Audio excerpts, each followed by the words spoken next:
ингэж байгаа шүү дээ. Бүр нэг айхтар яралтай биш бол те орой манай энэ кабинет бол 20 цаг хүртэл үйлчлэгээ үзүүлж байгаа манай няран.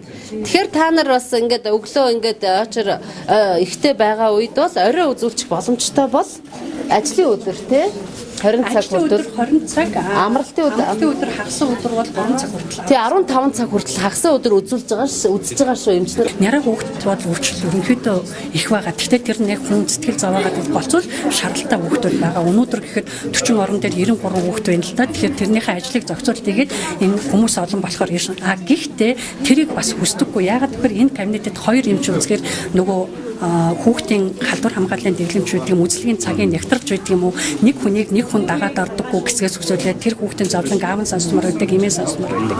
Иймэрхүү байдлаас бол ерөнхийдөө энэ төвүүдний байдлаас багцаалтад ордгийн. Зүгээр боломж нь юу байх вэ гэхээр зэрэг дүүргийн эмчнэр рүү бас удаадаар айгу хэлж байгаа. Бид нар хоорондоо холбоотой байгаа. Үргэлж эрүүл хүүхдүүдээ 3 цагаас хойш одоо эрүүлэл нөгөө уйлж дуулаагүй тэр чинь бас дотроо ирэмбэлэн ангилагддаг шүү дээ. Зөвхөн шаардлагатаар ирж байгаа хүүхэд бол одоо орой 8 цаг хүртэл үзүүлэхэд бол нэг ахтар одоо бэрхшээл байхгүй. Хуучин ирж яхад бол энэ бол зүгээр жоохон үнэр танараас ахгуулаад ер нь үйлчлэгээ тэгээд юу догшилт могшилт нь жоохон тиймэрхүү байсан. Одоо би ойрын 2-3 жил одоогүй манай хүүхэд өнөөдөр одоо эмчилгээнд орох гэж байна. Тэгэхэд бол одоогийн байдлаар бол сэтгэл бол тааламжтай өндөр л байна. Одоо гайгүй л байна. Тэгэхдээ дээшээ одоо 5 давхар 6 давхар засчил байгаа юм шиг байна шүү дээ. Тэгэхдээ ачаал мачаал их байдаг юм шиг байна. Орж харлаа. Коридороор хүмүүс нь ор тавиад төвцсөн те тэр мөрийнхээ одоо орны асуудал одоо нэмжлэгийн өвчлөгэнд чухам тэр ямар байдгийг нь бол бид нар дотор орж харьцаа бодохоор мэдэхгүй байна л да. Гэхдээ өөрхий өглөө би 7 өнгөрөөгөл ерсөн коридороор унтчихсан ингээд бүтээлгээтэй юм дэвссэн юм шиг тэр мөр асуудал бол жоохон хүнд эвгүүл харагдчих юм байна. Түүнээс бол одоо энэ тэгээд айдар бол одоо ингээд байж байгаа бид нар суугаад хүлээлтийн байдал байж байгаа нөөс доктор сайхан л харагдчих шүү дээ. Тэ бүртгүүлээд одоо нэг дугаарлаа. Тий дугаараа тий. Гэдэг асуудал байгаагүй.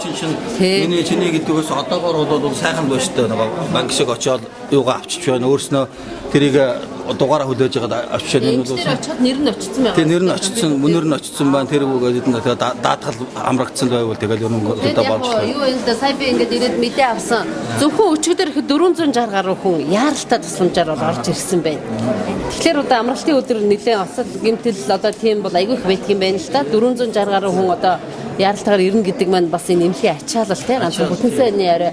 Тэгэхээр зүгээр яг бид нар бас нэг за мэдээж гэмтэл гэдэг бол өөрөө бас асуудалтай л да. Янз бүрийн байдлаар үүсхийг үгүйсэхгүй. Гэтэ өөрсдөөс нь шалтгаалсан.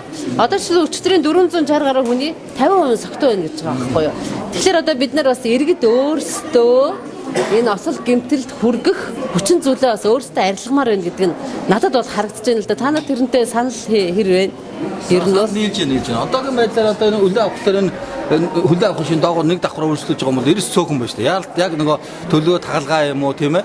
Зөвхөн эмчид хандж байгаа усууд ирж гэнэ өгөхөөс яг ноцтой аваараас олцсон гэмтэлд орсон тийм бол ирээгүй байна л да. Тэгээд эртэд манай хүүхд гэмчээд нэг нөгөө хүлээ авахаар ороход бол нүд алтармаар хим гэж. Тэрний чинь 70-80% орилсон, шаралсан дандаа сохтуу усууд орж ирж шүү дээ. Эртээ, эмхтэй. Тэгээд тэдний чинь тэгээд энтэйгээ ирээл аваараас орцсон байдаг юм байна. Ингээл хараад ажиглаа сууж явах чинь тэгээд жолоочнч байна, цагтаанч байна, хэрэлтэй, учир зүг олцохгүй, хэрэлтэй, маргаантай, эмч рүүгээс нэг дайрсан тийм ээ. Тэр жолооч руугаа дайрсан ийм асуудал аюу их гардаг юм байна.